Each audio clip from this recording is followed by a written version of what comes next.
650 ಅಡಿಯಿಂದ ಕುಸಿತಕ್ಕೊಳಗಾಗಿದೆ ವಿಮಾನ ಅನ್ನೋದು ಗೊತ್ತಾಗ್ತಿದೆ. ಜೂನ್ 12ರ 2 ಗಂಟೆಯ ಸುಮಾರಿಗೆ ಈ ಇನ್ಸಿಡೆಂಟ್ ನಡೆದಿದೆ. 1 ಗಂಟೆ 49 ನಿಮಿಷಕ್ಕೆ ಪೈಲಟ್ನಿಂದ ಮೇಡೆ ಸಂದೇಶ ರವಾನೆಯಾಗಿದೆ. DVRನಲ್ಲಿ ಪೈಲಟ್ನ ಆಡಿಯೋ ಕೂಡ ರೆಕಾರ್ಡ್ ಆಗಿದೆ. ವಿಮಾನಯಾನ ಸಚಿವಾಲಯದ ಕಾರ್ಯದರ್ಶಿ ಕುರಿತಂತೆ ಮಾಹಿತಿಯನ್ನು ಹಂಚಿಕೊಂಡಿದ್ದಾರೆ. ಅವತ್ತು ಏನಾಯಿತು ಅನ್ನೋದನ್ನು ವಿವರಿಸುವಂತಹ ಕೆಲಸವನ್ನು ಮಾಡಿದ್ದಾರೆ. ಕೊನೆಯದಾಗಿ ಚೀಫ್ ಪೈಲಟ್ ATC ಅಂದರೆ ಏರ್ ಟ್ರಾಫಿಕ್ ಕಂಟ್ರೋಲರ್ಗೆ ರವಾನಿಸಿರುವಂತಹ ಮೆಸೇಜ್ ಮೇಡೆ ಮೇಡೆ ಅನ್ನೋದು ಎಮರ್ಜೆನ್ಸಿ ಅನ್ನುವಂತಹ ಮೆಸೇಜನ್ನು ಪಾಸ್ ಮಾಡಿದ್ರು ಅನ್ನೋದು ಗೊತ್ತಾಗ್ತಾ ಇದೆ. 2 बजे के आसपास ये सूचना प्राप्त हुई कि अहमदाबाद से गैटविक लंदन के लिए जाने वाला विमान दुर्घटनाग्रस्त हो गया है और इसकी विस्तृत जानकारी हमने ATC अहमदाबाद के जरिए ली तुरंत, जिसका विवरण मैं देना चाहूँगा आगे के 2 या 3 मिनट में।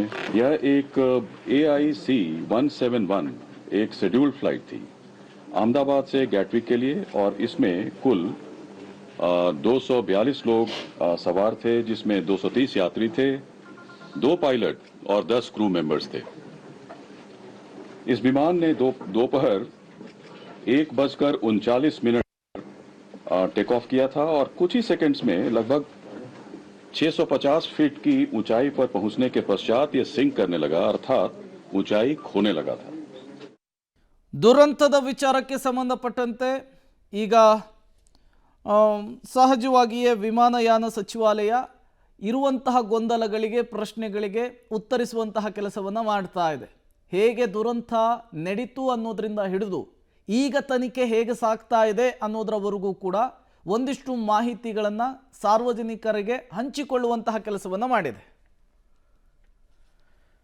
ನೀವು ಕೂಡ ನೇರ ದೃಶ್ಯಾವಳಿಗಳನ್ನು ಗಮನಿಸ್ತಾ ಇದ್ದೀರಿ. ಇದು ಅಹಮದಾಬಾದ್ನ ಮೇಘನಿ ನಗರದಲ್ಲಿ ದುರಂತ ನಡೆದಂತಹ ಸ್ಥಳ. ಇದು ಎಕ್ಸ್ಕ್ಲೂಸಿವ್ ದೃಶ್ಯ ನೀವು ಪಬ್ಲಿಕ್ ಟಿವಿಯ ಸ್ಕ್ರೀನ್ ಮೇಲೆ ಗಮನಿಸ್ತಾ ಇದ್ದೀರಿ.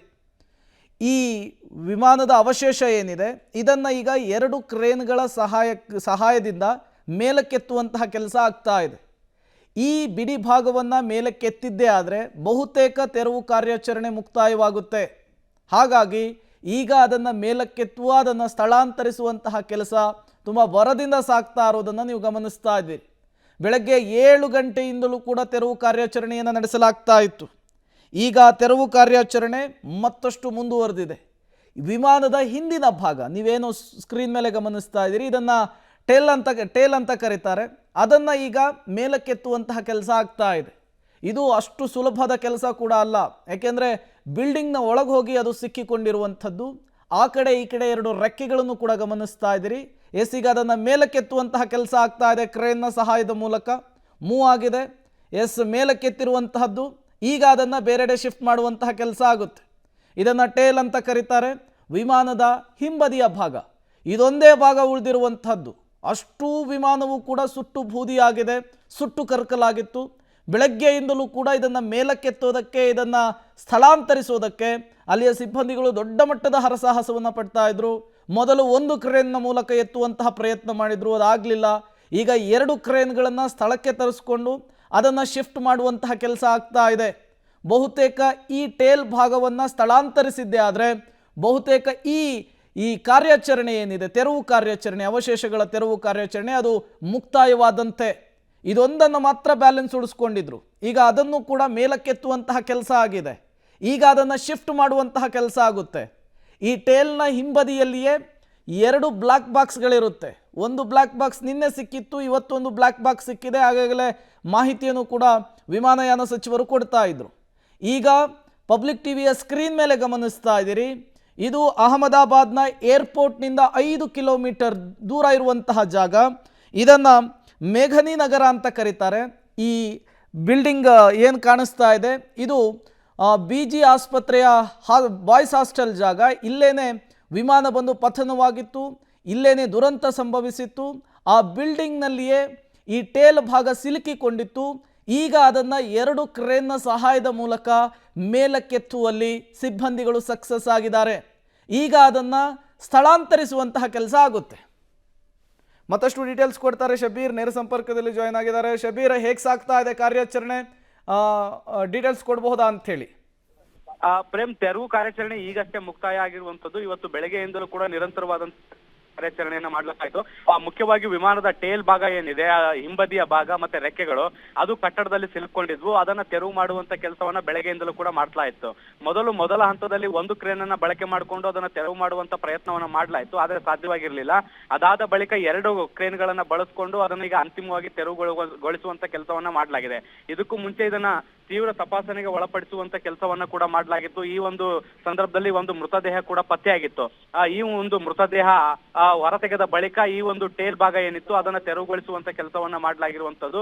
ಈಗ ಸಂಪೂರ್ಣವಾಗಿ ಬಹುತೇಕ ವಿಮಾನದ ಎಲ್ಲಾ ಭಾಗಗಳನ್ನು ಕೂಡ ಹಾಸ್ಟೆಲ್ ಭಾಗ ಏನಿತ್ತು, ಅಂದ್ರೆ ಈಗ ಒಂದು ಕ್ರಾಶ್ ಆದಂತ ಪ್ರದೇಶ ಏನಿತ್ತು ಅಲ್ಲಿಂದ ಸಂಪೂರ್ಣವಾಗಿ ತೆರವು ಮಾಡಲಾಗಿರುವಂತದ್ದು. ಪ್ರೇಮ್, ಶಬೀರ್, ಈಗ ತೆರವು ಕಾರ್ಯಾಚರಣೆ ಕಂಪ್ಲೀಟ್ ಆಯ್ತು, ವಾಟ್ ನೆಕ್ಸ್ಟ್ ಅಂತ ಹೇಳಿ ಸ್ಥಳದಲ್ಲಿ? ಪ್ರೇಮ್ ಇನ್ನೊಮ್ಮೆ.